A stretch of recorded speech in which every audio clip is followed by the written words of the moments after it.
Hello, viewers. This is Dr. Kamar Chima, and I'm thrilled to have with me Mr. Asanga, who is international security and geopolitical analyst, and currently he's in Washington, D.C., and he's an advisor to the IMF these days as well. And he has recently written a book, The Teardrop Diplomacy, China, Sri Lanka Foray. Thank you very much, Asanga, for your time for my show. Thank you, Dr. Kima, for having me. Thank you so Thank you much. very much. So, just help us and run through your book.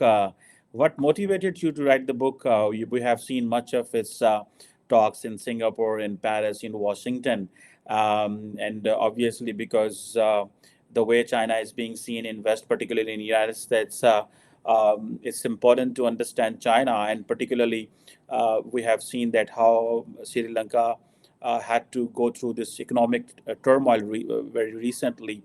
What have you written in your book, and what motivated you to write the book, Asanga?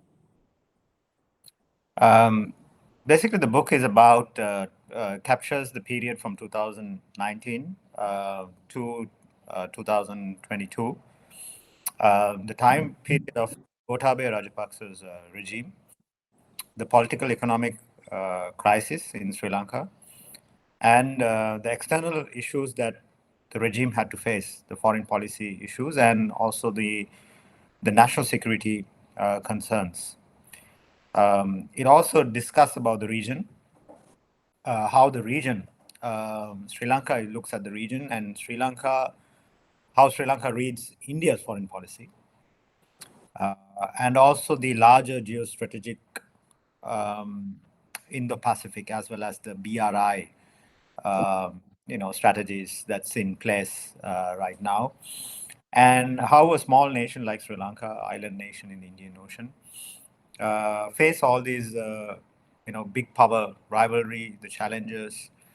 Um, so it's the I think when I started my work here in Washington D.C. back in 2021, the need of analysis on how Sri Lanka sees all these power trajectories as well as how the internal dynamics of the country to understand um, was something that the Washington community wanted to hear, as well as the also the Sri Lankan readers. So I've got some really good reviews from Sri Lanka, and also from rest of the other parts like Australia and various other places. So I think it's a book for it's a case study that many countries can learn how Sri Lanka got involved in the BRI, how much investments the lavish investments and how it sort of failed, how the processes failed, the environmental impact assessment processes, the transparency in borrowing large amounts of loans, and then not having the financial muscle to pay back. So right now we are in a situation of debt restructuring, asking for assistance from China, but how much can China help in this process? So it's a kind of a learning journey for both nations. I would say Sri Lanka as well as China. Now 2 weeks ago, I was in China, attending the World Economic Forum, where I discussed about the shared future concept of President Xi. It's an it's a valuable sort of a philosophical thought of creating a shared future for the entire world, as well as a you know he it goes into three areas basically on development, security, as well as cultural.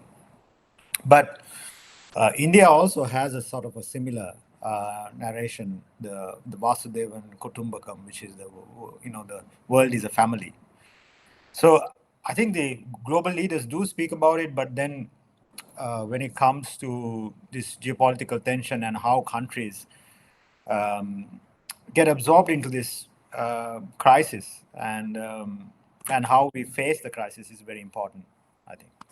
So, Asanga, you have mentioned that how the fragile political and economic situation just in 3 years brought Sri Lanka to this situation.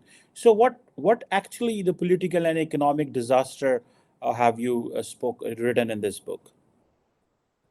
Well, the political crisis has to be clearly understood to understand the economic crisis. So here, a lot of economists try to understand the economic issues on large borrowings and then not having adequate for the insolvency issue as well as the liquidity issue of the country.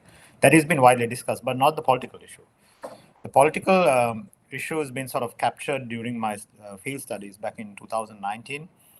So I was a senior researcher working for USAID at that time. So I captured many first-hand data during my study there. And so what I understood was a sort of a crisis that was emerging in the society, in the bureaucratic level, in the NGO space, as well as many academics. So they saw the trend of political dysfunctionality from the beginning. But the government kept on sort of, first initially amending the constitution, bringing all the powers to the executive president, getting rid of the independent institutions that we had on bribery commission, as well as many others, sort of taking the power towards the center. Then this is the first time that Sri Lanka had a sibling regime, the two brothers ruling the country, and several other brothers in the main ministries like the finance ministry and many other ministries. So you see a family regime sort of extending their power as well as capturing the state power and centralizing the power. And Gotabaya Rajapaksa, the difference between Gotabaya and Mahinda Rajapaksa, who ruled the country earlier, back in 2005 and 15, is that Gotabaya appoints 28 military people to the government sector. A kind of a heavy militarization was seen in the Sri Lankan case. So there I did some of the writings back then, analyzing it as well as predicting the crisis. So I did see it 6 months before, and one of my articles, The Coming Anarchy to Sri Lanka, was written in a way that how the executive captures the judiciary as well as intervenes with the judiciary as well as the government bureaucracy, and the one man who's as well as the military backing it. And then you have the external support coming in from nations like China for this autocratic model, kind of disturb the democratic space in Sri Lanka. So that's the political crisis. So you had minister after minister resigning. So Sri Lanka has a sort of a way to reset it, amazingly. So the ministers who resign, as well as the people who walk into president's house. So you could see that tremendous sort of resilience of our people to do that. Fight straightforward, and that's why the book is dedicated to those brave people who wanted democratic reform. That there were political entities in those activists who were there, but apart from that, the general public, I mean, mothers, children, everybody was there. So they are amazingly brave to go in front as well as walk into president's residence and then ask for these reforms. So I think this is the first time it is the first time in the Sri Lankan history that this sort of power change has happened. And it is a politically very important moment because people were asking for system change. What they were saying by system change was a complete change of the culture of political corruption, the elite capture in the country. And they wanted this, and they're still asking for it, while the government is having difficulty to deliver. So this is what's going on right now in Sri Lanka. So, Sangha, what have you written about this Chinese and India competition in this book? Have you mentioned something? Recently, we have seen that the Indians have been very much active and asking and urging the IMF to give money to Sri Lanka, and particularly the personal investment. So, how do you see the competition of these both countries? Have you mentioned something in this book about that? No, definitely. It starts from the geopolitical competition, the first chapter. So, analysis of the India and China in Sri Lanka is really important, and the Indian Ocean. And so I mentioned about one of the most important, I think, pieces where many reviews I have received is the spy ship visit, the Yang Wang 5 spy ship to Hambantota port. Now, this particular ship, when it wanted to come to Hambantota to dock, Sri Lankan authorities initially sort of, did not give permission. New Delhi was concerned because it has equipments of spying. So New Delhi did advise the Sri Lankan government that not to invite, but eventually Sri Lankan government did invite, and you had ministers going into the Hambantota port to welcome the Chinese ship. So there I analyze the situation where how large the Chinese influence is in the Sri Lankan foreign policy. And this happened because of the Gotabeya's China, I call it the bandwagoning foreign policy. He tilted we used to have a sort of a balance policy.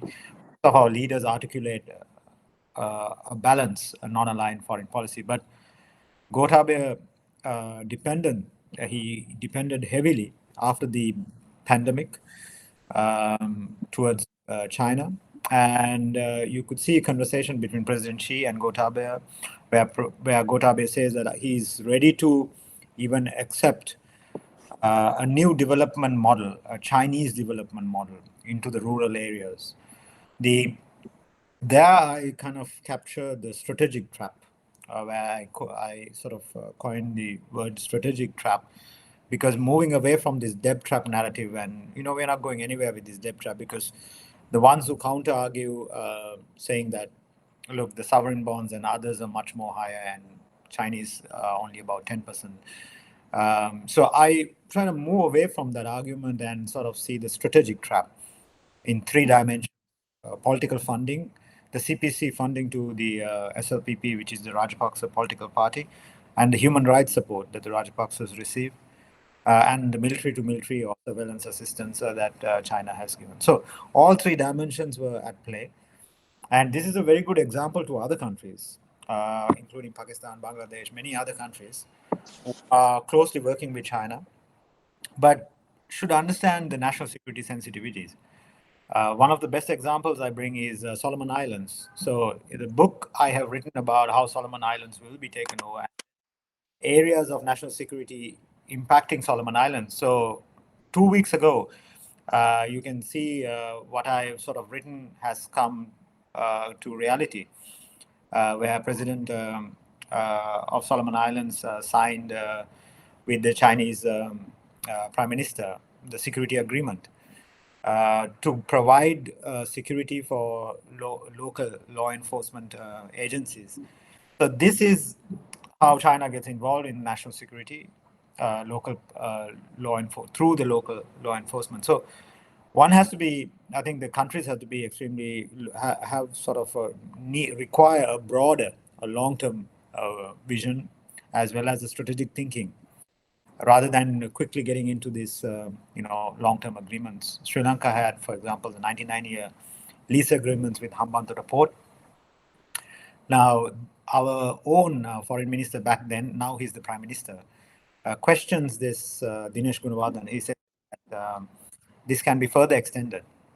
So the general public has not seen these, Dr. Kima. So these agreements are hidden. They have signed without any consultation, and this is where India finds it quite sensitive to their own national security. So not only India but also the United States, where Pentagon report clearly highlights that Hambantota can be used as a forward logistics base. So, there is a trend, because if these agreements are, has loosely signed, and they are sometimes signed on Sundays, on the weekends, without any sort of due diligence, proper due diligence. So there is a sort of a national security impact on this. So it has to be, I think it's a lesson for Sri Lanka, and it is also a lesson for China to improve their processes. So, Sangha, with Sri Lanka's financial default, do you think this is an end of BRI in Sri Lanka, or do you believe that for some time the space has shrunk for Sri Lanka, for China in Sri Lanka? Well, when the protesters questioned about the BRI projects, one of the biggest issues was corruption.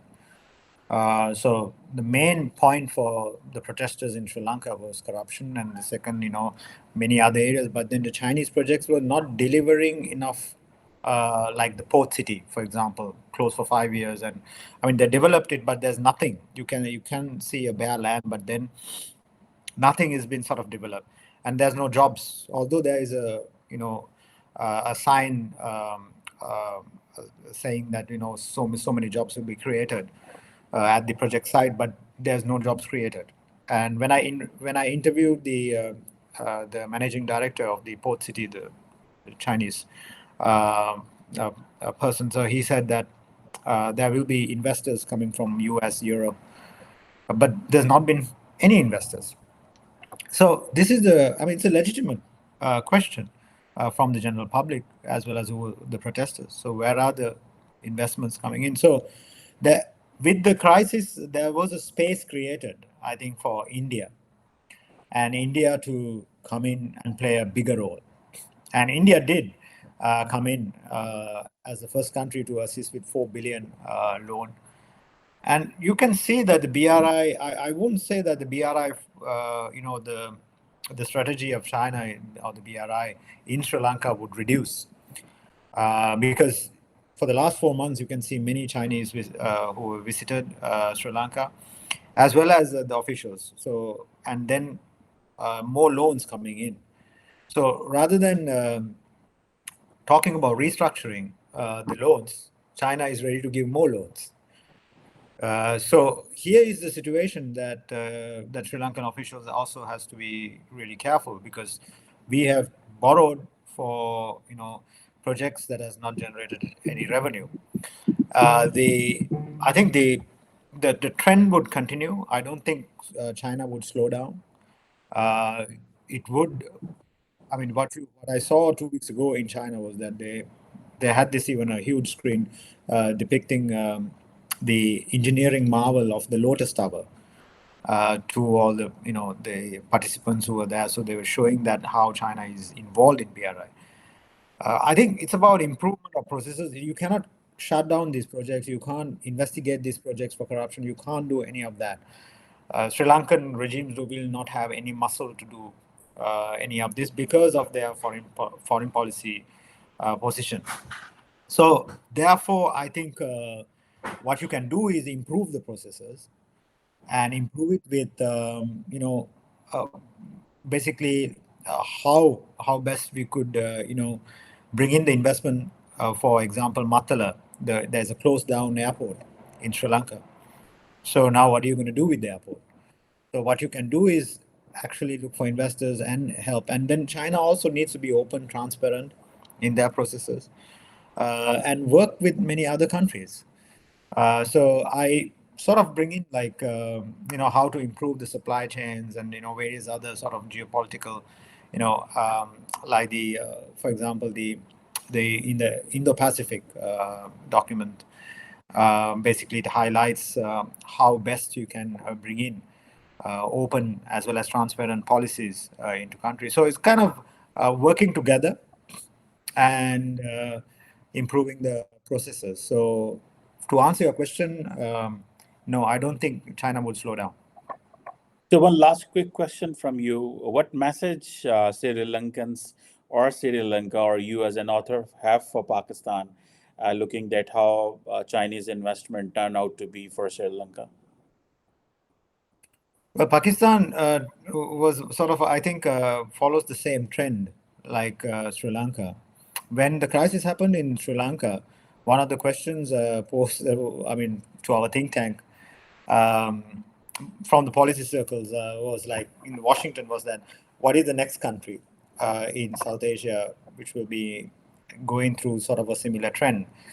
So we did see Pakistan's large borrowings as well as the foreign reserves going down month by month, and you can see what happened last 2 months. So the reserves have dropped, and then you are gone for IMF again with for 3.3 billion.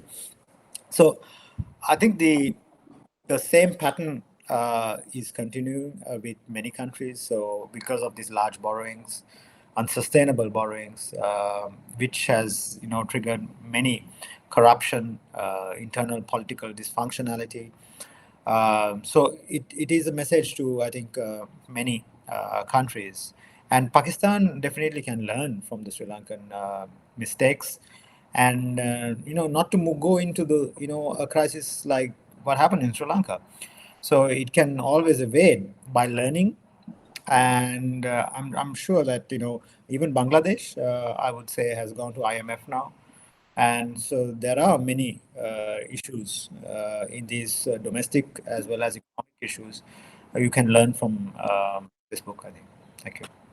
Thank you very much, Sangha, author of Teardrop Diplomacy.